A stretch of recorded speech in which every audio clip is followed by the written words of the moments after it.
देवसुतं देवं कंसचाणूरमर्दनं देवकी परमानन्दं कृष्णं वन्दे गुरु गुरुर्ब्रह्मा गुरुर्विष्णु गुरुर्देवो महेश्वर गुरुर्साक्षात् परब्रह्म तस्मै श्री गुरुवे नमः।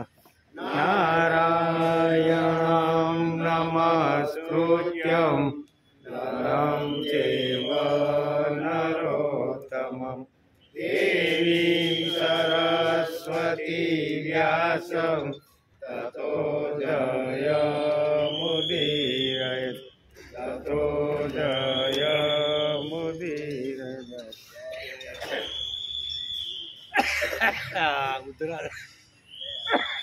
पड़ी गई है, जाळी गई। राष्ट्र उवाच धर्मक्षेत्रे कुरुक्षेत्रे समवेतायुयोत्सव मामका पाण्डवा चैव किम कुर्वात संजय। संजय उवाच द्रष्टा तो पाण्डवानेकं व्यूढं दुर्योधनस्तदा आचार्यमुपसंगम्य राजा वचनं ब्रवीत् पश्यतां पाण्डुपुत्राणाम् आचार्यां महतीं समूह व्यूढां द्रुपदपुत्रेण तव शिष्येण धीमताम् तव शिष्येण धीमताम्। આજે શ્રીમદ ભગવત ગીતા ચિંતન શરૂ થયો ચોથો દિવસ। આપણે 3 દિવસથી ધર્મક્ષેત્રે અને તેમાં આપણે ગઈકાલે મામકા પાંડવા ચેવ એનો ગઈકાલે આપણે અભ્યાસ મનન અને ચિંતન કરતા હતા। ધૃતરાષ્ટ્રે આ શ્લોકમાં કહ્યું કે મારા પાંડવો એ મારા પુત્ર નથી અને પક્ષપાત આખો કરેલો છે। કેવો હતા પોતાના ભાઈના દીકરા એ પોતાના જ કહેવાય, પણ વ્યાસ લખે છે કે અહીંયા ધૃતરાષ્ટ્રે પક્ષપાત કર્યો છે, એટલે મામકા અને પાંડવા આવા 2 શબ્દો અહીંયા વાપરેલા છે। પોતાના પુત્રમાં મોહ હતો। ધૃતરાષ્ટ્ર દુર્યોધન વગેરેને તો પોતાના માનતો હતો, પરંતુ પાંડવોને પોતાના માનતા ન હતા, તેથી મામકા પાંડવા ચેવ આવા 2 શબ્દો અહીં શ્રીમદ ભગવદ્ ગીતાના પ્રથમ અધ્યાયના પ્રથમ શ્લોકની અંદર અહીંયા લખેલા છે। આ કારણથી પોતાના પુત્રો માટે મામકા અને પાંડુના પુત્રો માટે પાંડવા પદનો પ્રયોગ અહીં પ્રથમ અધ્યાયના પ્રથમ શ્લોકની અંદર અહીંયા વ્યાસે ગૂંથ્યો છે કે મામકા પાંડવા આવો અર્થ કર્યો। કારણ કે જે ભાવ હૈયામાં હોય છે તે જ ઘણું કરીને વાણીની બહાર આવે છે અને વાણીથી બહાર નીકળી જાય। અંદર હોય ઘણીવાર આપણે થાય નથી કહેવું, પણ અંદર રહેલું તો ક્યારેક તો બહાર નીકળી જાય છે। આ દ્વેષી ભાવ એટલે કે ભેદભાવના કારણે જ ધૃતરાષ્ટ્રને પોતાના કુળના સંહારનું દુઃખ ભોગવવું પડ્યું। એના ઉપરથી મનુષ્ય માત્રને બોધ લેવો જોઈએ। અહીં સુધી આપણે ગઈકાલે વિચારતા હતા કે આવી રીતના બંને ભાઈઓ એટલે કે બંને પોતાના જ દીકરો કહેવાય, પાંડુના અને પોતાના, પણ અહીં ભેદભાવ અહીંયા દેખાડ્યો છે કે ભેદભાવ હોવાના હિસાબે અહીંયા ધૃતરાષ્ટ્રને ખૂબ જ દુઃખ ભોગવવું પડ્યું છે। દ્વેષી ભાવ ભેદના કારણે ધૃતરાષ્ટ્રને પોતાના કુળના સંહારનું દુઃખ ભોગવવું પડ્યું। એના ઉપરથી મનુષ્ય માત્રને બોધ લેવો જોઈએ કે દ્વેષ ભાવ ઘરનો પરિવાર હોય, આપણો સંઘ હોય, આપણો શું કહેવાય આપણો સંપ્રદાય હોય, એની અંદર આવી રીતનો દ્વેષ ભાવ રાખીને ક્યારેય કામ કરવું જોઈએ નહીં। કોઈ પણ સંઘમાં હું જોડાયેલો હોય, કોઈ પણ સંપ્રદાય હોય, કોઈ પણ આપણો મહોલ્લો હોય કે આપણી સોસાયટીમાં આપણે હોય, તો આ શ્રીમદ ભગવત ગીતાના જે પ્રથમ અધ્યાયની અંદર આ વાત આપને વ્યાસ સમજાવે છે કે દ્વેષ ભાવ રહિત માણસનું જીવન હોવું જોઈએ. તેઓ પોતાના ઘરોમાં, પોતાના મહોલ્લામાં, પોતાના ગામોમાં, પોતાના પ્રાંતોમાં, દેશોમાં અને સંપ્રદાયોમાં દેશી ભાવ ન હોવો જોઈએ. દ્વેષી ભાવ રાખવાની અહીંયા વ્યાસ લખે છે અને ધૃતરાષ્ટ્રના મોઢે દ્વેષ ભાવ રાખી અને પહેલા શ્લોકની અંદર કે મામકા પાંડવા ચેવ કિમ કુર્વત સંજય. હે સંજય, મારા અને પાંડુના પુત્રો યુદ્ધભૂમિની અંદર એકઠા થયેલા છે, એ અત્યારે શું કરતા રહેલા છે. એટલે મારું અને તારું આવે ત્યાં દ્વેષ ભાવ આખો ઊભો થઈ જાય, અને દ્વેષ ભાવ ઊભો થાય એટલે કોઈ પણ સંઘ હોય, કોઈ પણ સંપ્રદાય હોય, કોઈ પણ સમાજ હોય ને એ વહેલા મોટો ખતમ થાય ને થાય. અંદરો અંદર દ્વેષ ભાવ ઉત્પન્ન થાય એટલે શું થાય? પરિણામ શું આવે? બરોબર ને? પરિણામ આ જ આવે. અહીંયા વ્યાસને આ બે શબ્દો લખીને બતાવવાનું છે કે બે શબ્દો મામકા અને પાંડવા, આ બે શબ્દો વાપરીને અહીંયા બંનેનું જ બતાવ્યું છે. દ્વેષ એટલે કે દ્વેષભાવી એટલે આ આપણા છે અને આ બીજા છે. દ્વેષભાવ એટલે કયો? આ મારા છે ને આ બીજાના એટલે પાંડુને બીજો ગણ્યો એમ. આ મારા છે ને આ પાંડુના છે એટલે દ્વેષ ભાવ ઉત્પન્ન થયો છે. આવો ભાવ ન હોવો જોઈએ. અમે બધા એક બાપના એટલે કે એક ભગવાનના સંતાન છીએ. આવો ભાવ હોય તો સંઘ કોઈ દી તૂટે નહીં, નકર સંઘ તૂટ્યા વગર રહે જ નહીં. દ્વેષ ભાવનાથી આપસમાં પ્રેમ કે સ્નેહ થતો નથી. દ્વેષ ભાવ હોય ત્યાં આપસમાં પ્રેમ કે કલહ થાય છે, અને ગમે તેવો મજબૂત સંઘ હોય તો પણ તૂટ્યા વગર રહેતો નથી. આપણે ઇતિહાસમાં આવા ઘણા બધા દાખલાઓ જોઈએ છે. આપણે તે કે આટલો મોટો જબરજસ્ત સંઘ તૂટ્યો કેમ? તો એની અંદરો અંદર એકાબીજા ઉપર જે સાથે રહીને કામ કરે છે એમાં અંદર દ્વેષ ભાવ જ્યારે જોવા લાગે, દ્વેષ કરવા લાગે ને, ત્યારે ગમે તેવો મજબૂત સંઘ હોય ને તો એ સંઘ તૂટ્યા વગર રહેતો નથી.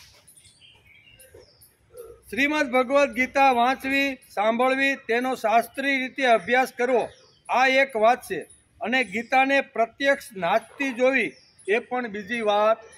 ગીતા વાંચવી, સાંભળવી, વિચારવી એ પણ એક વાત છે, અને પ્રત્યક્ષ ગીતાને બોલ્યા પછી, શબ્દ બોલ્યા પછી એને સામે નાચતી જોવી ને એ પણ એક જુદી બીજી વાત છે. ઘણા લોકોએ ગીતા ઉપર વિવેચનો કરેલા. ગયા આપણે જોતા ને કે ઘણા લોકો આ દુનિયાની અંદર આવ્યા છે, એમાં ગુજરાતીમાં પણ ઘણા બધા વિવેચનો થયા છે. ઘણા મહાન પુરુષો આ જગતમાં આવ્યા અને ગીતા ઉપર ઘણી બધી ટીકાઓ લખી. એમાં ગાંધીજીએ ટીકા લખી છે, એમાં એ ગ્રંથનું નામ પડ્યું છે અનાસક્ત. એ આપણે ગઈકાલે જોતા હતા, બરોબર ને? અને પછી વિનોદબા ભાવે જે ગીતા ઉપર આખા જે પ્રવચનો લખ્યા છે એનું નામ છે ગીતા પ્રવચન. પછી આગળ જોઈએ તો પરમ પૂજ્ય પાંડુરંગ શાસ્ત્રીએ પણ ગીતા ઉપર પ્રવચનો અને વિવેચનો કરેલા છે. અને એણે જે ગ્રંથ અથવા એની જે ટીકા ઉપરથી લખાયેલો જે ગ્રંથ છે એનું નામ છે ગીતા મૃતમ. એટલે કે આવા 250થી ઉપર ગુજરાતની અંદર ગુજરાતીઓએ જે મહાન થઈ ગયા ને એણે બધાએ ગીતા ઉપર કંઈક ને કંઈક લખ્યું છે. આ શું બતાવે છે?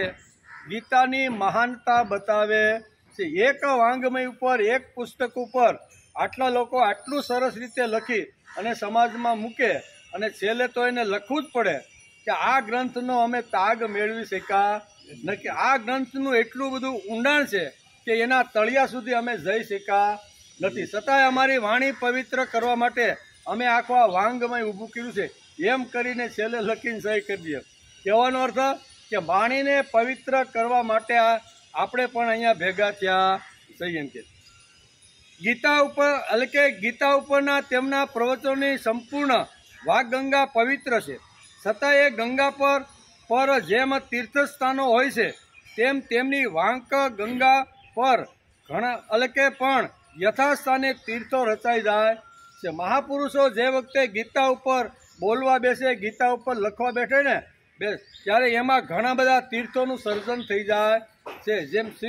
જેમ ગંગાના પવિત્ર કિનારા ઉપર અનેક તીર્થોનો જેમ આવી રીતનો વસવાટ થાય છે, એમ મહાપુરુષની વાણીમાંથી ભગવદ્ ગીતા ઉપર બોલતી વખતે ઘણા બધા તીર્થોનો આવી રીતનો વસવાટ થઈ જાય છે. પરમ પૂજ્ય પાંડુરંગ શાસ્ત્રી, આપણે બધાને ખબર છે કે 10મા અધ્યાય ઉપર બોલતા બોલતા એટલા ભાવની અંદર આવી ગયા ને, તો એની અંદરથી આખા આપણા 12 જ્યોતિર્લિંગો નીકળ્યા. કેટલા ભાવની અંદર, એટલા ભાવની અંદર ડૂબી ગયા.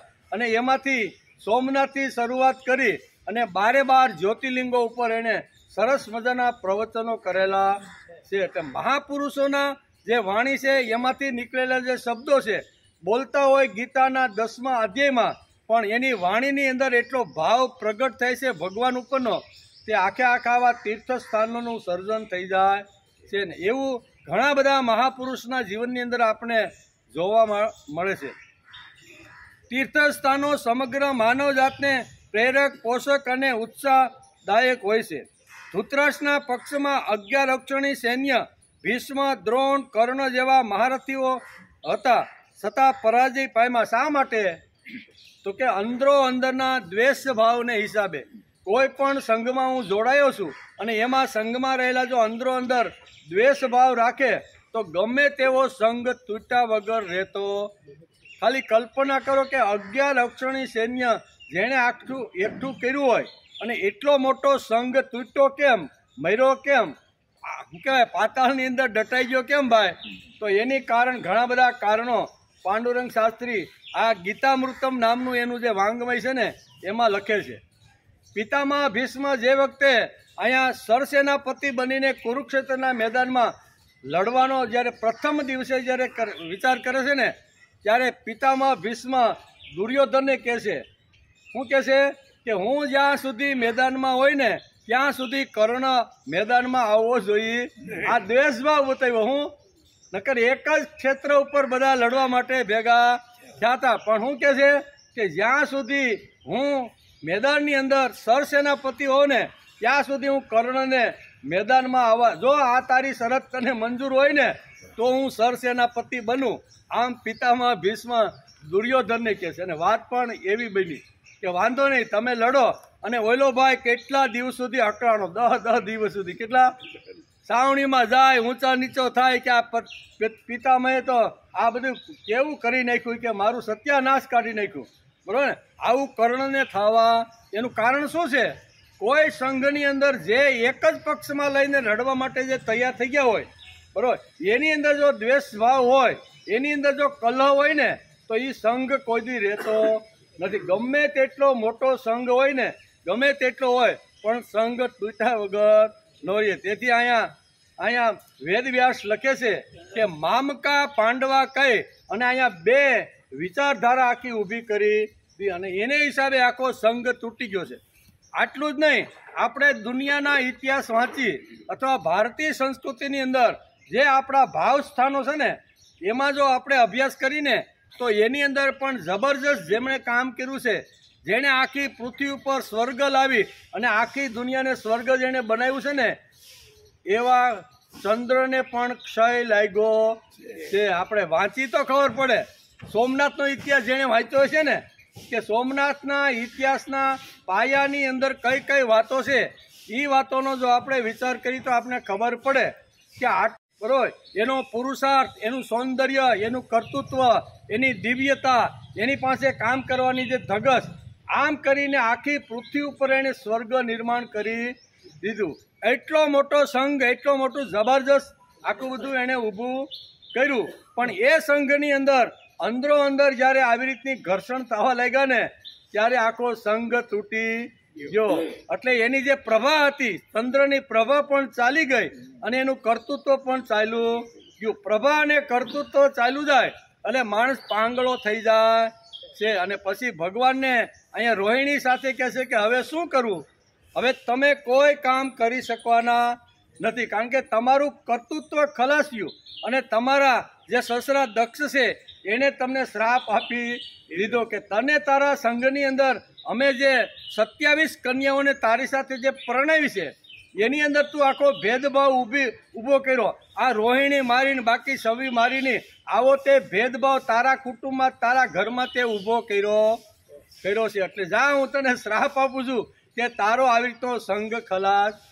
કલ્પના કરો, ખાલી સોમનાથનો ઇતિહાસ વાંચી લેજો કે સોમનાથના ઇતિહાસની અંદર આવી ઘટના બની છે કે આટલો મોટો સંઘ હોવા છતાં આટલું મોટું કર્તૃત્વ, આટલું મોટું સૌંદર્ય, આટલો મોટો પુરુષાર્થ, આટલી મોટી જબરજસ્ત શક્તિ જેણે પ્રાપ્ત કરી હતી ભગવાન પાસેથી, એવા ચંદ્રની પ્રભા આવી રીતની ખલાસ થઈ ગઈ. જે આ બધી વાતો બહુ સરસ છે કે સંઘ તૂટેના આ બધા કારણો હોય છે. એને પણ થોડીક રીતે આપણે સમજવાનો પ્રયત્ન કરવો. ભાઈ સંઘ તૂટ્યો કેમ ભાઈ? આટલું મોટું કામ હતું છતાંય કાલના પેટમાં કેમ દટાઈ ગયું?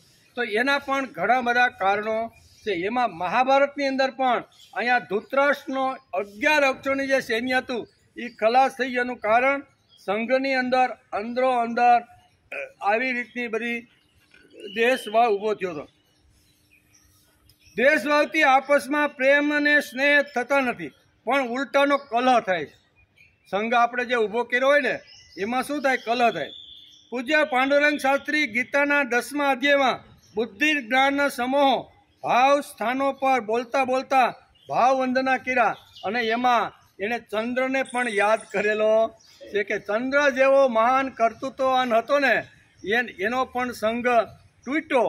એનું કારણ કે સંઘની અંદર ભેદભાવ આખો ઊભો થયો. એટલે ભેદભાવ જ્યાં ઊભો થાય ને એ ગમે તેવડો મોટો સંઘ હોય તો પણ રહેતો નથી. સૌરાષ્ટ્રના સમુદ્ર તટ પર વૈદિક સંસ્કૃતિના પ્રતીક સમૂહ સોમનાથ મહાદેવનું મંદિર શોભી રહ્યું છે. રમણીય સ્થળ છે, દરિયાના કિનારે આવેલું છે, અને તેનો ઇતિહાસ એના કરતાં પણ વધારે રમણીય અને સુંદર છે. એનો ઇતિહાસ આપણે વાંચીને તો આપણને ખબર પડે કે આ ઇતિહાસ કેટલો મધુર, કેટલો સૌંદર્ય, કેટલો સોહામણો અને કેટલો મોટો આકર્ષક છે. અને એ ચંદ્રની જે કળાઓ હતી, બરાબર ને, એ આવીને ક્ષય કેવી રીતનો લાગ્યો એનું વર્ણન આ સોમનાથના આવી રીતના ઇતિહાસની અંદર કરેલું છે. સૌરાષ્ટ્રમાં બિરાજેલા સોમનાથ પ્રત્યે હજારો વર્ષોથી હજારો લોકો ભાવની નજરથી જોતા આવ્યા છે. જગદગુરુ શ્રી કૃષ્ણને પણ આ પવિત્ર ભૂમિ પર ભાવ થયો અને આ પુણ્ય ક્ષેત્રમાં તેમણે પોતાનો દેહોત્સર્ગ. આટલી આ પવિત્ર ભૂમિ છે અને એ પવિત્ર ભૂમિ સમુદ્રનો કાંઠો છે. એકવાર અત્રિ અને અનસૂયા, કોણ? અત્રિ અને અનસૂયા એકાબીજા વાત કરે છે કે આટલી મોટી પૃથ્વી છે, એની ઉપર જો સ્વર્ગ લાવવાનું હોય, એની ઉપર સુજલામ સુફલામ જો કરવાનું હોય તો ભગવાન જો આપણે એક સરસ મજાનો પુત્ર આપે ને તો આપણા ગયા પછી પુત્ર સમાજની અંદર આવું મોટું કામ કરી શકે. અત્રિ અને અનસૂયા સમુદ્રના કિનારા ઉપર બેઠા બેઠા બંને દંપતી આવી રીતનો વિચાર કરતા બેઠા છે. બહુ જ મોટો છે.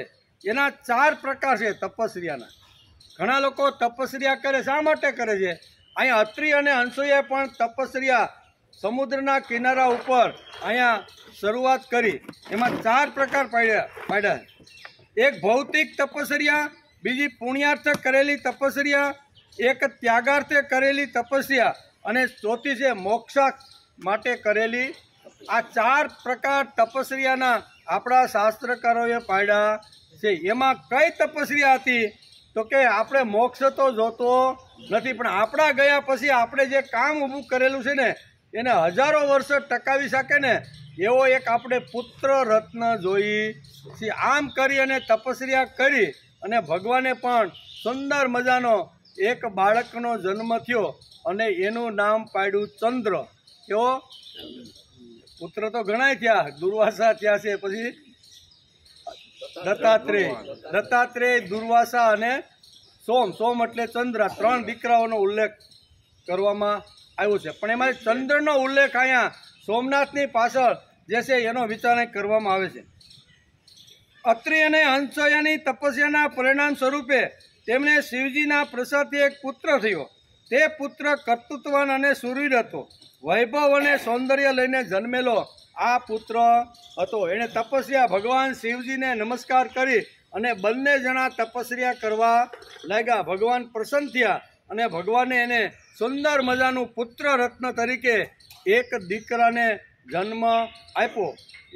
ચંદ્રયાતિ નામ આહલાદાયક ઇતિ ચંદ્ર. આ બાળક આહલાદક આપનારું હોવાથી તેનું નામ અત્રિ અને અંશોએ ચંદ્ર પાડી દીધું.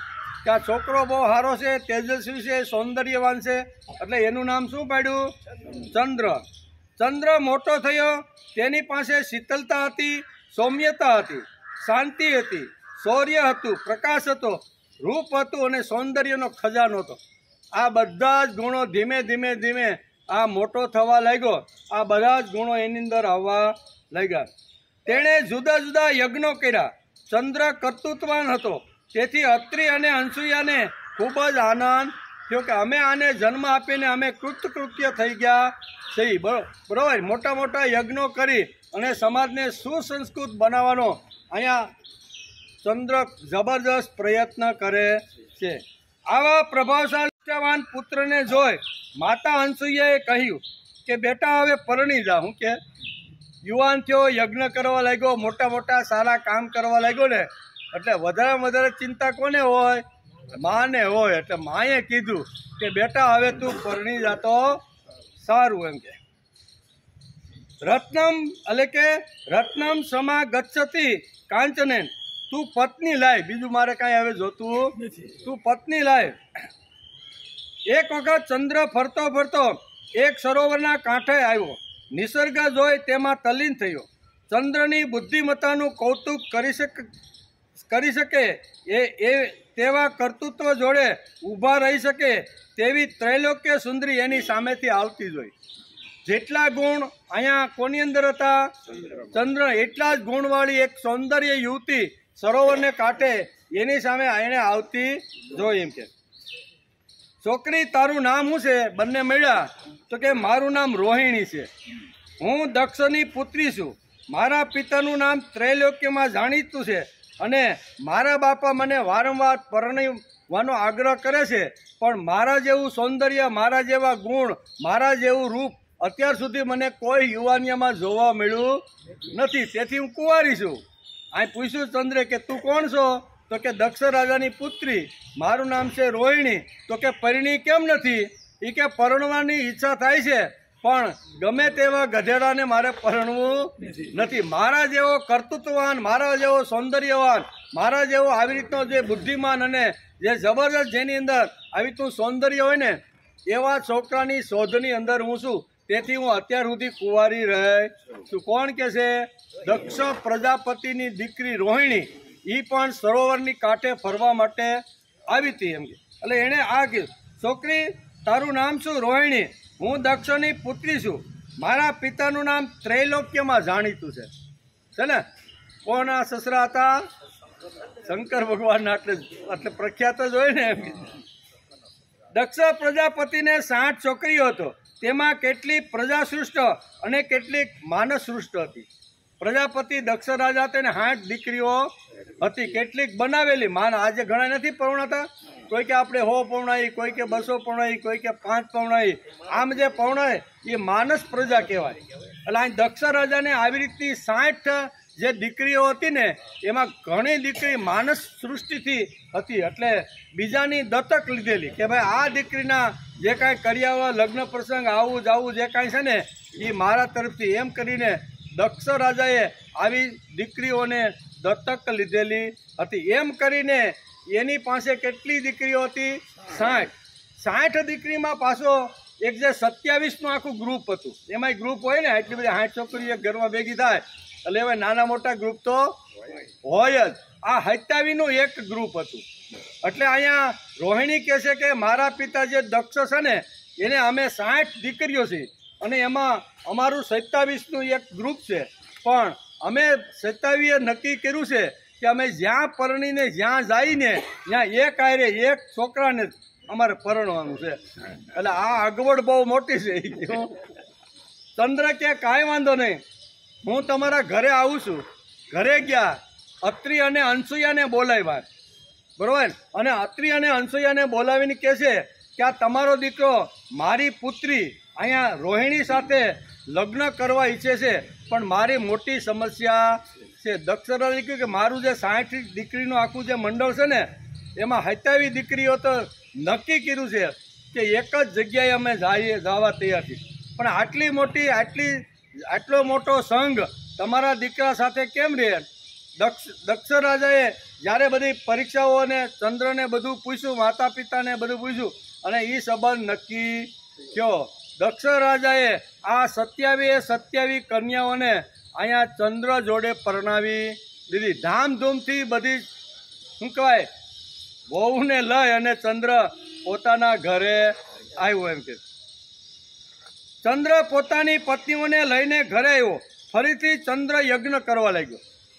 અત્યાર સુધી તો એકલો કરતો હતો, પણ હવે તો 27નો સથવારો એને મળ્યો. ભગવત કાર્યની અંદર એની પત્નીઓ વિચાર કર્યો કે ભગવાને મને આ 27 એટલા માટે આપી છે કે આ બધી મારા કામની અંદર હું જે ભગવત કાર્ય જે કરું છું, બરોબર, હું જે સાત્વિક કાર્ય કરું છું, યજ્ઞીય કાર્ય કરું છું ને, એ યજ્ઞીય કાર્યની અંદર આ 27 મને સહકાર અને સાથ આપશે. આવું વિચાર કરી અને એ તો એકદમ ચંદ્ર આનંદમાં આવી ગયો. મારું કામ હવે ડબલ ગતિથી દોડશે. એકલા હાથે તો હું ઘણું કામ કરતો હતો, પણ આનો સાથ સહકાર મળશે તો અનેક ગણું કામ કરીને પૃથ્વી ઉપર સ્વર્ગ લાવવા માટે મેં જે વ્રત લીધું છે ને એ વ્રત મારું પૂર્ણ થઈ જાય. અને એમ કામ કરવાની શરૂઆત પણ કરી દીધી. રોહિણી ચંદ્રના કાર્યની પ્રશંસા કરે છે. બધી જ રીતે કદર, આદર, કાળજી રાખે છે. તમારા કાર્યમાં હું તમારી સાથે છું, તમારે ચિંતા કરવાનું કોઈ કારણ નથી. રોહિણીએ કીધું કે કાંઈ મૂંઝાવાનું, તમે જે યજ્ઞીય કાર્ય કરશો, યજ્ઞ કરશો ને, એમાં તમારી સાથે હાથમાં હાથ મિલાવીને તમારી સાથે હું કામ કરવા તૈયાર છું. આવી રીતના કામની શરૂઆત થઈ. રોહિણી અહીંયા ચંદ્રને સાથ સહકાર આપીને ખૂબ જ મોટું જબરજસ્ત કામ કરે છે. આ કામ કર્યું એટલે બાકીની જે 26 હતી ને એને થોડો અંદરો અંદર રાગ દ્વેષ ઉત્પન્ન થયો. શા માટે? કે આ ચંદ્ર તો અહીંયા રોહિણી ઉપર વધારે પ્રેમ કરે છે. અમે પરણીને જ આવ્યું છે ને, અમે થોડી કાંઈ મફતની ક્યાંયની વાત અહીંયા વગર પરણે, અમે પણ એની પત્નીઓ છે. શું થયું? આ 26 પત્નીને અંદર પોતાના જ ઘરમાં, પોતાના જ કુટુંબમાં, પોતાના જ પરિવારમાં રાગ દેશ આખો ઊભો. આપણે ક્યાં જવાનું છે કે જે પરિવારમાં, જે મહોલ્લામાં, જે ગામની અંદર, જે સંપ્રદાયમાં, જે સંઘની અંદર આવી તો રાગ દ્વેષ ઊભો થાય અને એ રાગ દ્વેષ ઊભો થાય ત્યારે સંઘ કેવી રીતનો તૂટે છે એનું આબેહૂબ દ્રષ્ટાંત પાંડુરંગ શાસ્ત્રીએ આ સોમનાથનું, સૌરાષ્ટ્રે સોમનાથે આ આખું જે ઇતિહાસ કરીને આપણે સમજાવવાનો પ્રયત્ન કર્યો છે. એટલે બાકીની 26 હતી ને એ ઊભો થયો. ચંદ્ર પોતાના યજ્ઞ કાર્યમાં સાથે રાખવા લાગ્યો અને એને લીધે બાકી બધી પત્નીઓને મત્સર, દ્વેષ ભાવ અને આવી રીતનો ઊભો થઈ ગયો. તેથી ચંદ્રના પોતાના જ પરિવારમાં, કુટુંબમાં એક પ્રકારની એટલે કે વિમનસ્કતા આવી ગઈ. 26 જે ઘટના ઘટી અને એની અંદર આખો જે દિવ્ય અને તેજસ્વી અને એક સુસંસ્કૃત અને યજ્ઞીય જે સંઘ ઊભો થયો હતો, જેણે જબરજસ્ત મહેનત કરીને આ ચંદ્રે ઊભો કર્યો તો એ તૂટી ગયો. ફૂકામાં તૂટ્યો ભાઈ. એના કારણો આગળ બધા લખવામાં આવ્યા છે. એક દિવસ ચંદ્રને ત્યાં દક્ષ આવ્યા. બાપા આવે ને દીકરીને પરણાવ્યા પછી કોઈ દી ન ગયા હોય તો બાપાને એમ થાય કે હાલો દીકરીને મળી આવી. એટલે દક્ષ પ્રજાપતિ અહીંયા દીકરીઓને મળવા માટે લગ્ન પછી પ્રથમ વાર આવે છે. ત્યારે રોહિણી સિવાય બાકીની બધી છોકરીઓએ તેમને વિમર્શક જોઈ. આમ નિરુત્સાહી, ઉત્સાહ વગરની કે કોઈ પ્રકારનો ચેતના નહીં એવી રીતની 26 છોકરીઓને દક્ષ રાજાએ જોઈ.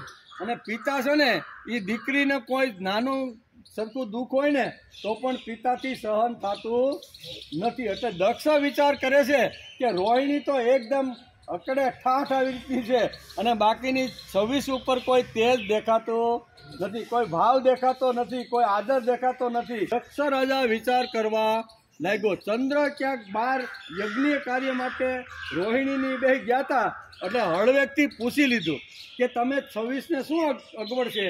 તમારા ચહેરા ઉપરથી મને લાગે છે કે આ ઘરની અંદર તમને કાંઈ અગવડ અથવા અસત હોય ને એવું મને લાગે છે. ત્યારે 26 ફરિયાદ કરી કે આજે તમે અમને જેની સાથે પરણાવ્યા છો આ ચંદ્ર તો અહીંયા શું કહેવાય ભેદભાવ રાખે છે, રોહિણી ઉપર વધારે પ્રેમ, વધારે ભાવ, વધારે આદર રાખે છે, અને અમને તો એ ગણતો જ નથી પાછું. શું છે આવી જે કાંઈ ફરિયાદ હતી ને એ બધી ફરિયાદ કોણ કરે છે?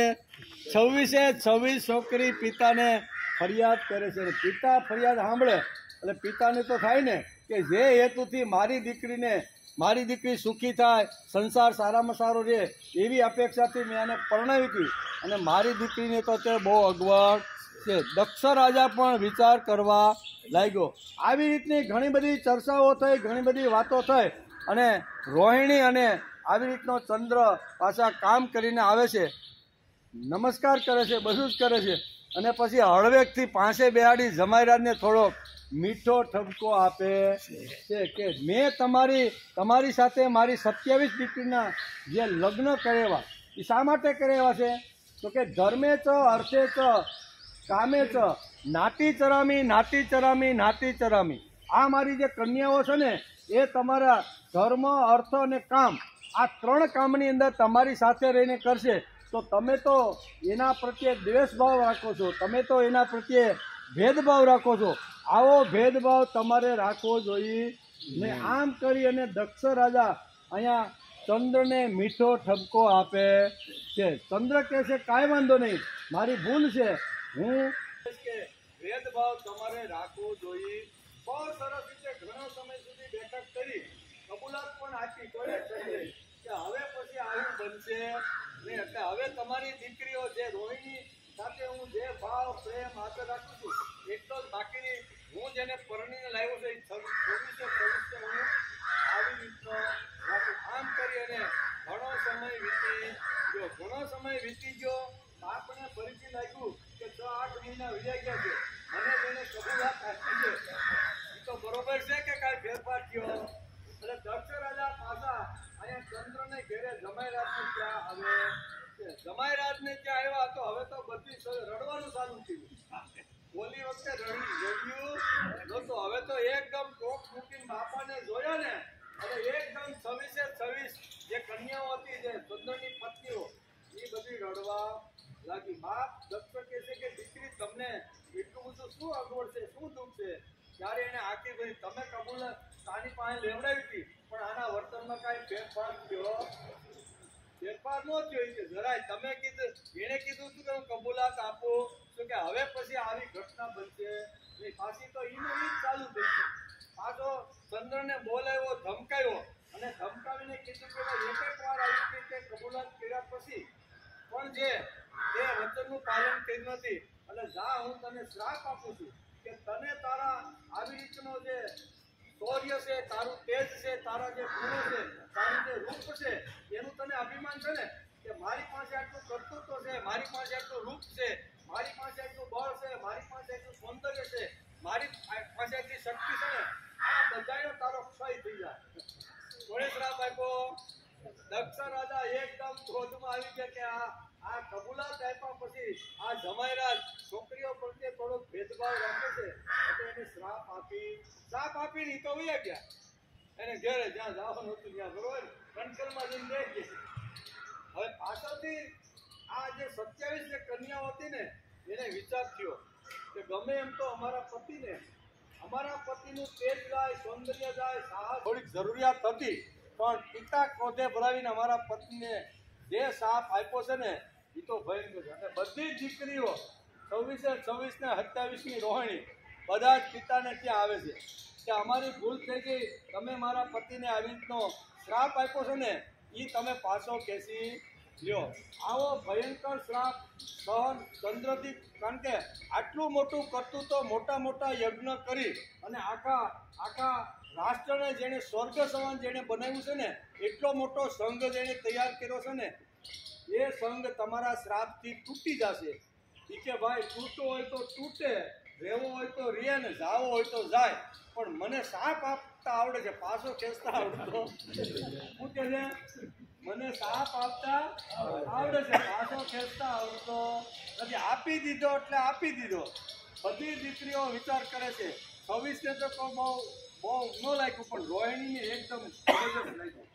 અને રોહિણીને લાગ્યું અને એ અહીંયા ચંદ્ર પાસે જઈને કહે છે કે હવે તમારું જે તે જ છે તમારી જે પ્રભા છે ને એ ધીમે ધીમે ધીમે આવી રીતની ક્ષય થતી જાય કે એ મારાથી જોવાતો નથી. અને વળી પાછો બીજો એક પ્રસંગ પાછો એના પહેલા એક બની ગયો કે ચંદ્ર એકદમ રૂપવાન હતો, કર્તૃત્વવાન હતો, અને કોઈ પણ સ્ત્રી એના ઉપર મોહિત થઈ જાય એવું એનું રૂપ, એવું એનું સૌંદર્ય, એવું એનું કર્તૃત્વ, એવું એનું કામ હતું. એટલે આ મામકા પાંડવા ચેવ એની અંદર વેદવ્યાસે એક આ પ્રશ્ન ઊભો કર્યો છે કે ધૃતરાષ્ટ્રના પોતાના ભાઈના પુત્રો હોવા છતાં અહીંયા મામકા અને પાંડવા શબ્દ વાપરેલો છે. અને મામકા અને પાંડવા શબ્દ વપરાય તો સંઘ કેવી રીતનો ખલાસ થાય છે એનું વર્ણન વ્યાસે કર્યું છે.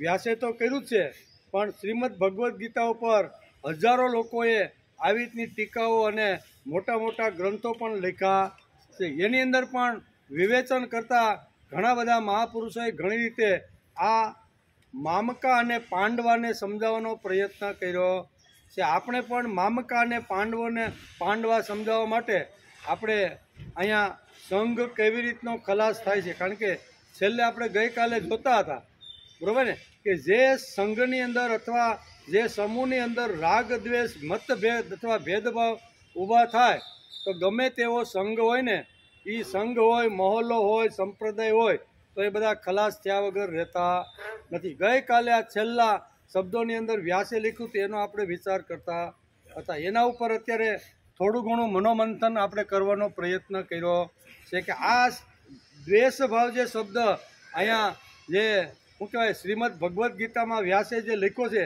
એનો ઊંડાણથી અભ્યાસ કરવાનો આપણે પ્રયત્ન કરીએ છીએ કે આ દ્વેષભાવ ગમે તેવા મોટા સારા સંઘમાં પણ જો આ પ્રવેશ થાય ભેદભાવ, તો એ સંઘનું શું થાય છે એનું ચંદ્રનું ઉદાહરણ આપીને આપણે સમજવાનો પ્રયત્ન કર્યો છે. આટલો કર્તૃત્વવાન, આટલો બુદ્ધિમાન, આટલો સૌંદર્યવાન હોવા છતાં પણ આખો સંઘ ખલાસ થઈ ગયો છે. એનું વિવરણ આગળ આવવાનું છે.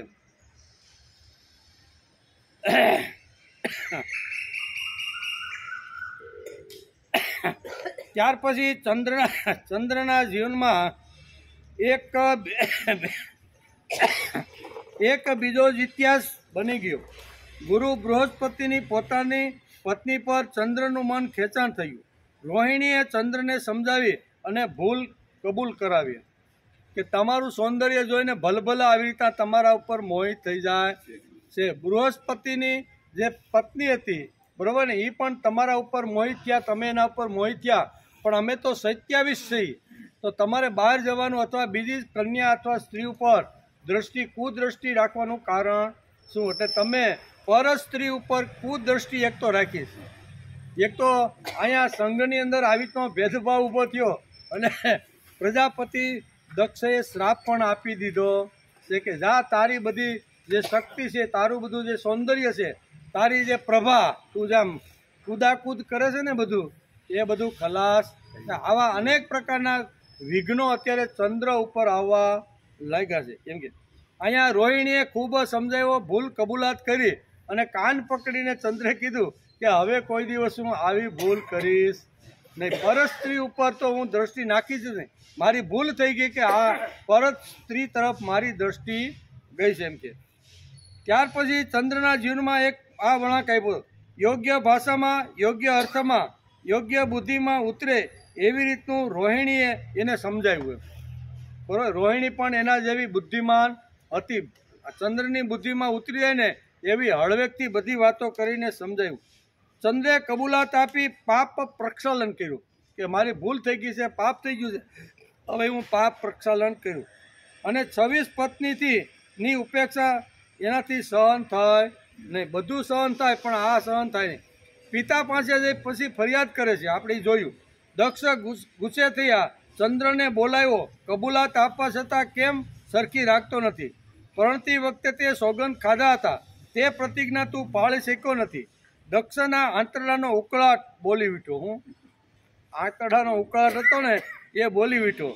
જો તને તારા કર્તૃત્વનો, તને તારી બુદ્ધિમત્તાનો અને તારા સૌંદર્યને તારી પ્રભાનો જો તને આવી રીતનો અભિમાન અને તને જો અહંકાર ચડ્યો હોય ને તો આ બધું તારું ખતમ થઈ જાય. આવો શ્રાપ પણ એને મળી ગયો. તું ક્ષય રોગી થશે, દક્ષે આવી રીતનું ચીડાઈ જઈને કહ્યું અને ચાલ્યો ગયો. દક્ષના ચાલ્યા ગયા પછી થોડી ક્ષણે ચંદ્રને એમ લાગ્યું કે ત્રૈલોક્ય દીપક સૌંદર્ય ચાલ્યું ગયું. તેવી જ રીતે ક્ષય લાગ્યો કે કર્તૃત્વ શક્તિ બધી ખલાસ થવા લાગી. સૌંદર્ય જાય તો વાંધો નહીં, પણ કર્તૃત્વ શક્તિ જાય તો યજ્ઞ કાર્ય અટકી પડે. સૌંદર્ય જાય તો કાંઈ વાંધો નથી, પણ કર્તૃત્વ જે છે ને એ કર્તૃત્વ જો કરવાનું હોય તો યજ્ઞ જાય તો યજ્ઞ કાર્ય બધું અટકી જાય. દક્ષને ઘેર જઈ પગે લાગ્યો. પાછું ક્યાં ગયો? કનખલમાં જઈને આ રોહિણીને બધી પત્નીઓને લઈ જાય છે અને બધાને પગે લાગીને કહે છે મારી ભૂલ થઈ ગઈ છે. શું કહે છે? ત્યારે દક્ષ કે સાપ પાછો ખેંચી લેવા પિતાને બધી દીકરીઓ કહે છે, કાલાવાલા કરે છે, પ્રાર્થના કરવા લાગી. આ સાપનું નિવારણ મારાથી થઈ શકે નહીં. સાપ પાછો ખેંચવાની શક્તિ મારામાં નથી. આમ 27 કન્યાઓને દક્ષ રાજાએ કીધું કે ભાઈ મારા પતિને તમે જે સાપ આપ્યો છે ને એ પાછો ખેંચી લ્યો તો સારું. રાજાએ ના પાડી.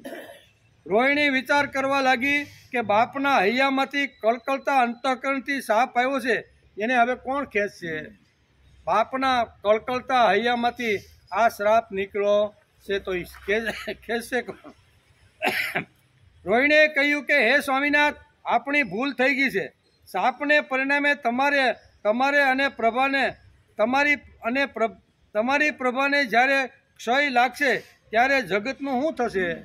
તમારી જે પ્રભા છે, તમારું જે કર્તૃત્વ છે, તમારું જે સૌંદર્ય છે એને ક્ષય લાગશે ત્યારે આખા વિશ્વનું શું થશે? વિશ્વ પણ આખું ધીમે ધીમે તમે જે આખું સ્વર્ગ વિશ્વ ઉપર જે ઊભું કર્યું છે ને એ ધીમે ધીમે પાછું ક્ષય થવા લાગશે. રોહિણીએ કહ્યું કે સ્વામિનાથ, આપણી ભૂલ થઈ છે. આપને પરિણામે એટલે કે મારા પિતાએ જે શાપ આપ્યો તેના ધીમે ધીમે ક્ષીણ થઈ જાય. હવે આપણે શું કરવું જોઈએ? તો કે આપણે બંને બ્રહ્મદેવ પાસે જાય, એનો ઉપાય કાંઈક આપણને ત્યાંથી મળી જશે. બંને બ્રહ્મદેવ પાસે આવ્યા. રોહિણીને ચંદ્રને પ્રભાક્ષેત્રમાં શિવજીની આરાધના કરવાનું બ્રહ્મદેવે સૂચન કર્યું કે ભાઈ તમારાથી ભૂલ થઈ ગઈ છે, પાપ થઈ ગયું છે, તો એનું પ્રક્ષાલન કરવા માટે એક જ ઉપાય છે કે તમે સમુદ્ર કિનારે જાઓ, બરાબર ને, અને ત્યાં જઈ અને તમે તપસ્યા કરો અને ભગવાન શિવજી જો પ્રસન્ન થાય ને તો ગયેલી પ્રભા તમારી પાસે આવે. ભગવાન શિવજી પ્રસન્ન થયા, કારણ કે વાર્તામાં ઝડપથી આવે ને, વાર્તામાં ભગવાન પ્રભા પ્રસન્ન થયા. ભગવાન શિવજી પ્રસન્ન થયા. સોમનાથ, સોમ એટલે ચંદ્ર અને નાથ એટલે શિવજી. નાથને સોમનાથે પોકાર કરી અને આવી રીતે ઘોર રોહિણી અને બંનેએ ખૂબ જ મોટી તપસ્યા કરવા લાગ્યા. નાથને પોકારવા લાગ્યા, ભગવાન શિવની આરાધના કરવા લાગ્યા. ભગવાન શિવજી પ્રસન્ન થયા. સોમનાથ, સોમ એટલે ચંદ્ર, તે ચંદ્રે અને રોહિણીએ નાથ કહીને હાંક મારી અને તેને લીધે જે ઠેકાણે ભગવાન શિવજી પ્રગટ થયા એનું નામ પડ્યું સોમનાથ. શું પડ્યું? સોમ એટલે ચંદ્ર અને નાથ એટલે ભગવાનને જે વખતે ચંદ્રે સોમે ચંદ્રને એટલે કે સોમ એટલે કે ચંદ્રએ નાથને હાંક મારી તપસ્યાના પ્રભાવથી રોહિણીની સામે ભગવાન શિવજી ત્યાં પ્રસન્ન થયા છે. અને એ આજે હજારો વર્ષથી સમુદ્રના કિનારા ઉપર આ સોમનાથ બાપાનું મંદિર ઝગમગા કરે છે. એનું કારણ શું છે? એના પાયાની અંદર ચંદ્ર છે. ચંદ્ર અને રોહિણીની તપસ્યાથી ભગવાન પ્રસન્ન થયા અને કીધું કે ભાઈ હવે શું કરવાનું? એમ કરી અને ભગવાન શિવજી પ્રસન્ન થયા. સોમનાથ, સોમ એટલે ચંદ્ર, તે ચંદ્રે અને રોહિણી એ નાથ કહીને હાંક મારી અને તેને લીધે જે ઠેકાણે ભગવાન શિવજી પ્રગટ થયા તેનું નામ સોમનાથ પડ્યું. જે ઠેકાણે કર્તૃત્વવાન માણસની પ્રભુ કાર્ય કરવા વાળાની જે પ્રભા ચાલી ગઈ હતી તે પ્રભા પાછી મેળવવા માટે જે સમુદ્ર કિનારા માટે તપસ્યા કરી અને જ્યાંથી ભગવાન શિવજી પ્રસન્ન થયા એ જગ્યાનું નામ શું પડ્યું? સોમનાથ. એટલે કે એ પ્રભા એને પાછી ત્યાંથી મળી. ભગવાન શિવજી એને બધી જે ગયેલી પ્રભા હતી ને એ પ્રભા એને પાછી આપી. પ્રભા પાછી આપે છે, તેથી તેનું નામ પ્રભાસ ક્ષેત્ર પણ પડ્યું. હું પ્રભા પાછી આપી અને એ ક્ષેત્રનું નામ હું એ વખતે પાડ્યું પ્રભાસ ક્ષેત્ર. પ્રભાસ ક્ષેત્ર પાડવામાં આવ્યું. આ જગ્યા ઉપર અગસ્ત્ય વગેરે મહાપુરુષોએ શ્રદ્ધાવાન બનીને ઘણી મોટી તપસ્યા અને સાધના કરેલી છે એમ કે. તેથી લોકોત્તર કર્તૃત્વ શક્તિ શ્રી કૃષ્ણે આ પવિત્ર જગ્યાએ દેહ છોડવાનું નક્કી કર્યું. એ જ આ જગ્યા ભગવાને પણ નક્કી કર્યું કે મારો દેહ ક્યાં છોડવાનો, તો આ પવિત્ર પ્રભાસ ક્ષેત્રના આ પવિત્ર કિનારા ઉપર ભગવાને પણ દેહ છોડ્યો. કૃષ્ણ તો ભગવાન સ્વયં. ચંદ્રે એવું કયું પાપ કર્યું હતું? હવે આપણે મૂળ વસ્તુ ઉપર જવાનું છે કે સંઘ તૂટે છે શા માટે? ગમે તેવો મોટો સંઘ હોય તો એ સંઘ તૂટવાના કેટલા કારણો છે? 4 કારણો છે. એ 4 કારણો આજે આપણે જોવાના છે કે ભાઈ સંઘ કેવો તૂટે.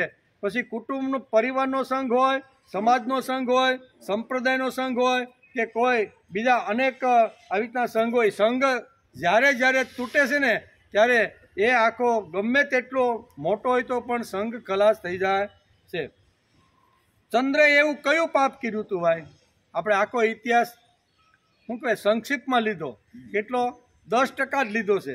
90% તો આપણે બાયપાસ. વધારે કોઈને સરનામું આપી રાખું. 90% જો વધારે સમજવાનું હોય ને તો જીવન તીર્થ નામનું પુસ્તક છે. કેવું? જીવન તીર્થ. એમાં 12 જ્યોતિર્લિંગનો ઇતિહાસ છે.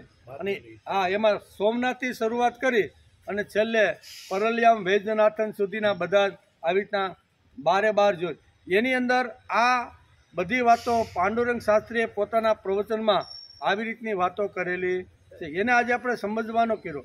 દાદા પણ કહે છે કે આવો મોટો કર્તૃત્વવાન, આટલો બધો સૌંદર્યવાન, આટલો મોટો જેણે ધરતી ઉપર સ્વર્ગ લાવી અને જેણે સુજલામ સુફલામ ધરતીને બનાવી છે, એને ક્ષય હુકામાં લાગ્યો ભાઈ?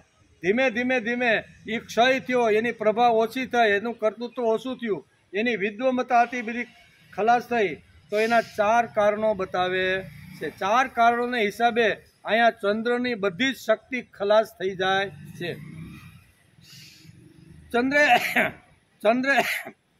ચંદ્રે એવું કયું પાપ કર્યું જેનાથી તેનું પ્રવચનમાં અહીંયા ચંદ્રના 4 પાપોનું વર્ણન કરે છે. આટલું પાપ કર્યું.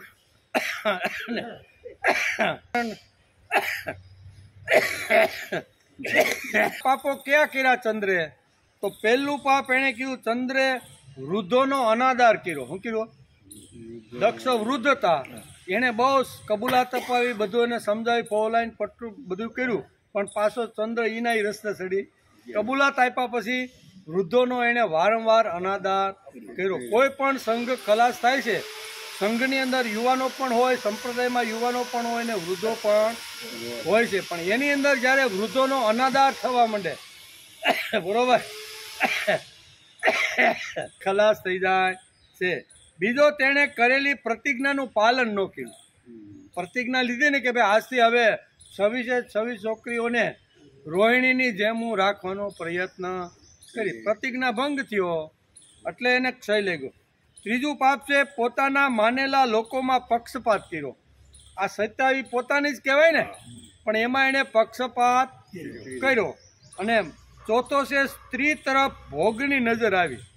બૃહસ્પતિની જે હતી આપને ખબર છે કે એની સામે એની કુદ્રષ્ટિ. આ 4 ઘૂસે એટલે ગમે તેટલો સારો સંઘ હોય ને એ ખલાસ થઈ જાય. સંઘની અંદર શું કહેવાય, સ્ત્રી અને પુરુષ બંને હોય છે, પણ પુરુષની નજર સ્ત્રી ઉપર જો કુદ્રષ્ટિ થવા લાગે સંઘમાં, બરોબર, તો સંઘ ખલાસ, પાવિત્ર ખલાસ થાય એટલે સંઘ ખલાસ થઈ જવાનો છે. પછી ભેદભાવ રાખે, આ મારો ને આ તારો ને આ હારો, એમ કરીને અંદરો અંદર જો ગ્રુપ બનવા બને અને એકાબીજાની તો ખલાસ થઈ જાય છે. પછી કરેલી પ્રતિજ્ઞાનું પાલન ન કરે તો પણ સંઘ ખલાસ થાય છે. વૃદ્ધોનો અનાદર કરે તો પણ સંઘ. આ યજ્ઞનું પ્રતીક છે. સંસ્કૃતિનું કામ કરવાને માટે જ્યારે યજ્ઞ કરવામાં આવે ત્યારે યજ્ઞીય કાર્ય કરવા માટે લોકોનો સમૂહ ભેગો થાય છે, બરોબર? આપણે અત્યારે અહીં ભેગા થયા છીએ ને, આપણો યજ્ઞ હાલે છે, પણ આમાં અંદરો અંદર જો આ 4 વાતો ઘૂસવા માંડે ને તો સમજવાનું કે આ સંઘ વહેલા મોડો ખલાસ થાય છે. એ આપણે અહીં સમજાવે છે. શું કહેવાય, શ્રીમદ ભગવદ્ ગીતાની અંદર જેમ મામકા પાંડવા કહીને ભેદભાવ જ્યાં આખો ઊભો થયો અને ખલાસ થઈ ગયો, એ આપણે સમજાવે છે. આ એટલે જ સંઘ. જો સંઘની અંદર ઉપર કહેલા 4 પાતકો થાય તો સંઘને ક્ષય લાગે છે અને સંઘ ખલાસ થઈ જાય છે. ક્ષય લાગી જ જાય. ધીમે ધીમે એની જે કળાઓ હોય ને એ બધી કળાઓ ધીમે ધીમે ઘટવા લાગે છે. સંઘમાં વૃદ્ધોનો અનાદર ન થવો જોઈએ. પ્રભુ કાર્ય કરવાવાળા જે યજ્ઞીય બ્રાહ્મણો ઋત્વિજો છે તેમનામાં પ્રતિજ્ઞા પાલન હોવું જોઈએ. ઋત્વિજોએ યજ્ઞ કાર્યમાં નક્કી કરવું જોઈએ કે આ કાર્યને પાર પાડીશ જ. ગમે તેવા અવરોધો આવે તો પણ ઉપાડેલું કાર્ય હું પાર પાડીશ જ. આવી પ્રતિજ્ઞા ભંગ ઋત્વિજોએ ક્યારેય કરવો જોઈએ નહીં. જે ઠેકાણે પ્રત્યેક કોષાનું શેલ જીવન છે, પોતાની પ્રામાણિકતાની જેમને કલ્પના છે, આવા લોકોનો સંઘ હોય ત્યારે જ સાંસ્કૃતિક કાર્ય માટે યજ્ઞ થાય. દ્વેષભાવ ભેદભાવ આવ્યો, મારું અને તારું આવ્યું કે સમૂહનો ઉચ્છેદ થયા વગર રહેતો નથી, એમ શ્રીમદ ભગવદ્ ગીતાના પ્રથમ શ્લોકની અંદર વેદવ્યાસે લખી રાખ્યું છે. અને ધૃતરાષ્ટ્રના મોઢેથી જ આ વસ્તુ બોલાવી છે કે મામકા પાંડવા ચેવ. અહીંયા જ આખો ભેદભાવ ઊભો થઈ ગયો છે. નારાયણી શક્તિ એકમાં નથી રહેતી, એક્યમાં રહે છે. કેવી? નારાયણી જે શક્તિ છે એકમાં નહીં, પણ જ્યાં એક્ય હોય ને સમૂહ, એની અંદર નારાયણી શક્તિ રહે છે. અત્રિ અને અનસૂયાએ ચંદ્રના સૌંદર્ય આકર્ષણ માગ્યું હતું. તે આટલા માટે કે ચંદ્ર એ એક્ય કરી દેખાડ્યું. બીજું, વૃદ્ધોનો અનાદર થાય તો સમૂહ ટકતો નથી. અનુભવ વૃદ્ધ અને જ્ઞાન વૃદ્ધનો જે સંઘમાં અનાદર થવા લાગે તે સંઘ તૂટ્યા વગર રહેતો. સંઘ મોટો હોય, 40-45 વર્ષથી યુવાન વયમાંથી આ સંઘની અંદર કામ કરવાની શરૂઆત કરી હોય, બરાબર, 25 વર્ષે, અને પછી 40 વર્ષ સુધી કામ કર્યું હોય, એટલે કેટલા વર્ષ થાય? 40 ને 30 40 ને 20 70 ને 65 વર્ષ થાય ને. અને 65 વર્ષ થાય એટલે કે બાપા હવે તમે કઈ આમાં હાલો એમ, તમે શાંતિથી હવે ઘરે બેઠો માળા લઈને ભગવાનનું ભજન. આવું જ્યારે વૃદ્ધોનો અનાદર થાય, જેની પાસે 45 વર્ષનો અનુભવ છે, કદાચ શારીરિક શક્તિ એની નબળી પડી હશે, પણ એની પાસે અનુભવનું મોટું ભાથું ભરેલું છે. સંઘની અંદર આ લોકોએ આ અનુભવનો ઉપયોગ કરી અને યજ્ઞીય કાર્ય મોટામાં મોટું કરી લેવાનો પ્રયત્ન કરી લેવો કે અમારી પાસે આટલા વૃદ્ધોનું આટલું મોટું જ્ઞાનનું, ભાવનું, અનુભવનું ભાથું પડેલું છે. એ સમાજના ઉત્કર્ષ માટે, વ્યક્તિના વિકાસ માટે અમારે એનો ઉપયોગ કરી લેવો જોઈએ. જે 40-50 વર્ષ સુધી મહાપુરુષની સાથે જોડી અને જે કામ કરીને જે આટલે સુધી જે પહોંચ્યા હોય, અને પછી યુવાનિયા ફટનારાને કહે કે બાપા હવે તમારું કામ નહીં, તમે હાથમાં માળા લઈને બેસી જાઓ. ખરેખર આ ખૂબ જ મોટી ભૂલ ભરેલી વાત છે. એના અનુભવને કામે લગાડો. ભલે બહાર જઈ શકતા નથી, ઉડી શકતા નથી, પણ એની પાસે મોટું આ મહાપુરુષના સાનિધ્યમાં રહીને એટલું બધું એની પાસે પડેલું છે, એનો ઉપયોગ યુવાનોએ પોતાની અંદર લઈને એક કર્તૃત્વને કામે લગાડવાનો પ્રયત્ન કરવો જોઈએ. સંઘમાં વૃદ્ધોનો અનાદર ન થવો જોઈએ. પ્રભુ કાર્ય કરવાવાળા જે યજ્ઞીય બ્રાહ્મણો ઋત્વિજો છે તેમનામાં પ્રતિજ્ઞા પાલન હોવું જોઈએ. ઋત્વિજોએ યજ્ઞ કાર્યમાં નક્કી કરવું જોઈએ કે આ કાર્યને પાર પાડીશ જ. ગમે તેવા અવરોધો આવશે તો પણ આ કાર્યને અમે આગળ લઈ જવાના. આવું જે યજ્ઞીય કાર્યની સાથે જોડાયેલો જે સંઘ છે એમાં દરેક લોકોએ, પછી વૃદ્ધ હોય, યુવાન હોય, બાળક હોય, સ્ત્રી હોય કે પુરુષ હોય, બધાના મનમાં આ એક વાત હોય છે.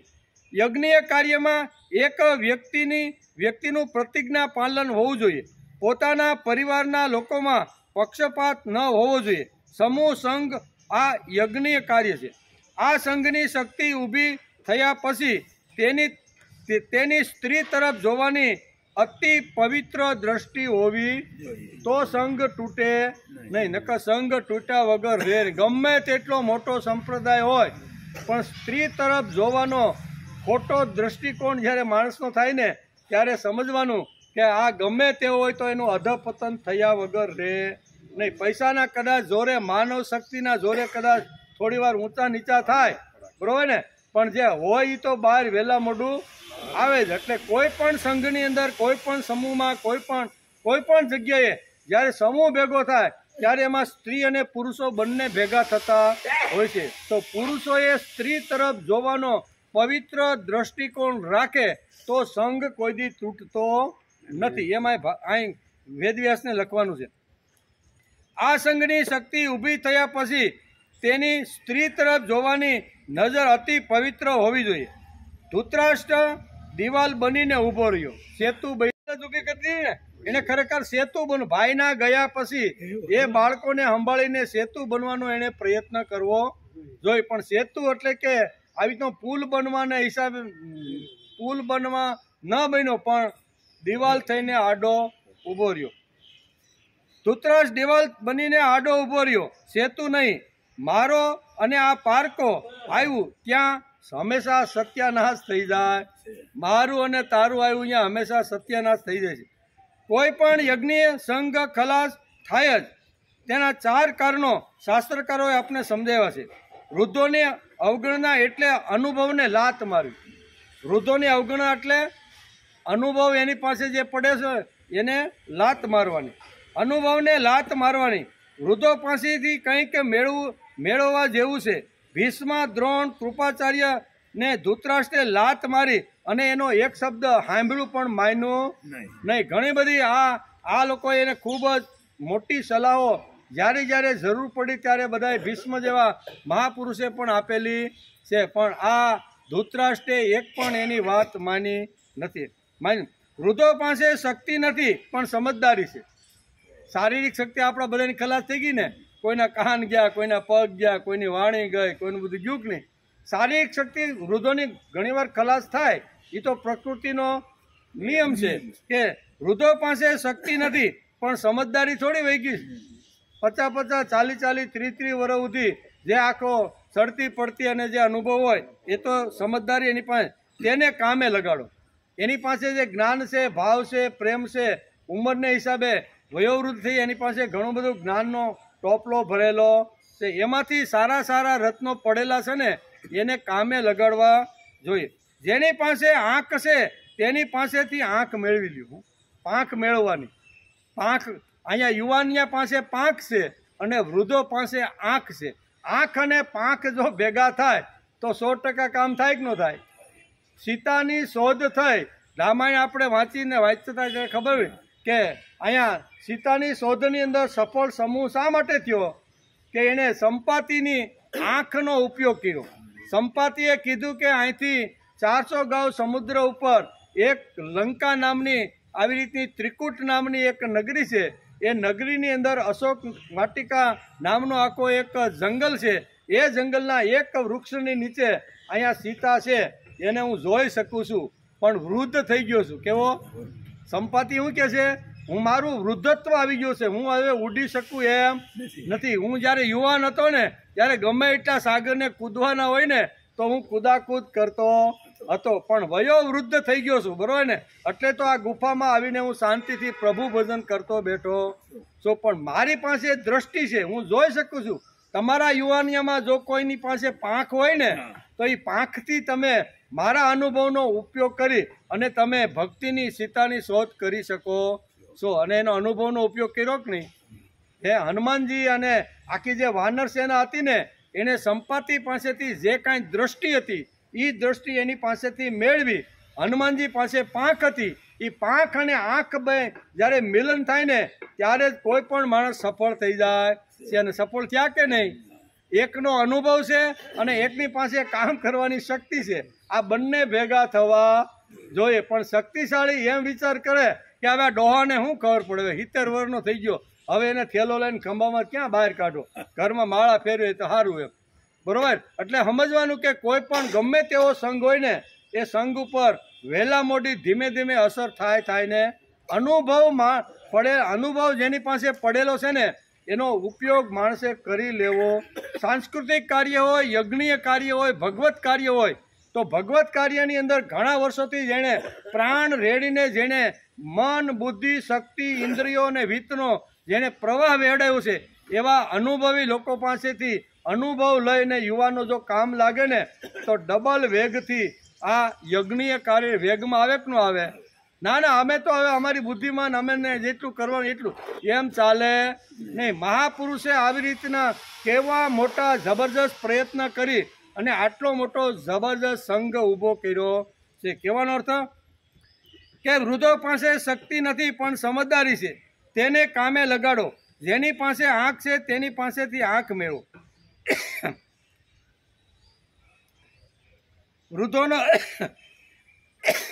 વૃદ્ધોનો અનાદર થાય ત્યાં સંઘ ટકે નહીં. 11 અક્ષરની સૈન્ય ખલાસ થયું. ભીષ્મ દ્રોણનું વારંવાર અપમાન થયું. તેમના પરિવારમાં અનાદર થયો, તેથી આખો સંઘ ખલાસ થયો. એમ વેદ વ્યાસને લખવાનું છે. અને બહુ સરસ છે. મામકા અને પાંડવા કહી અને સુંદર મજાનું અહીંયા જે દિવાલ કેવી રીતની ધૃતરાષ્ટ્રે ઊભી કરી મામકા અને પાંડવા બોલી એનું અહીંયા સુંદર મજાનું વ્યાસે વિસ્તરણ કરીને આપને સમજાવવાનો પ્રયત્ન કર્યો છે. આ મહાપુરુષે તો વિતરણ કર્યું છે, પણ એનું વાંગમય વાંચીને પાંડુરંગ શાસ્ત્રી જેવા મહાપુરુષે પણ મનોમંથન કરીને આપણે અહીંયા સોમનાથની વાત કરીને આ સંઘ કેમ તૂટ્યો, ચંદ્ર કેમ તૂટ્યો, ચંદ્રની શક્તિ એની પ્રભા કેમ ખલાસ થઈ એ પણ મહાપુરુષના મુખારવિંદમાંથી આ બધું સાંભળીને આપણે કહેવાનો પ્રયત્ન કર્યો છે. એટલે આજે ટાઈમ તો થઈ જ ગયો છે, વહેલું કરવાનું કંઈ કારણ નથી. બરાબર, ટાઈમ થઈ ગયો છે. આવતીકાલે આવશું ત્યારે બીજો શ્લોક. બરાબર, દષ્ટવા તું પાંડવા નિકમ વ્યુઢમ દુર્યોધન સદા આચાર્ય મુપસંગમ્ય રાજા વચનમ બ્રવીત. આ રાજા બનીને જે દ્રોણાચાર્ય પાસે જાય છે, હકીકતે શિષ્ય બનીને ગુરુ પાસે કેમ જવાય? રાજા બનીને જવાય. જે ગુરુ પાસેથી વિદ્યા લીધી હોય, જે ગુરુ પાસેથી જ્ઞાન મેળવ્યું હોય અને એની પાસે જ્યારે જવાનો પ્રસંગ આવે ત્યારે માણે નમ્રતાથી અને વિવેકથી જવું જોઈએ. પણ અહીંયા શ્રીમદ ભગવદ્ ગીતાની અંદર અહીંયા વ્યાસ લખે છે કે આ તો રાજા બનીને ગયો છે. શું છે? ગુરુજી પાસે રાજા બનાય. ગમે તેટલો મોટો રાજા થઈ ગયો હોય પણ જે વખતે જેની પાસેથી જ્ઞાન વિદ્યા મેળવી છે એની પાસે તો મારી નમ્રતા હોવી. આ નમ્રતા છોડી અને દુર્યોધન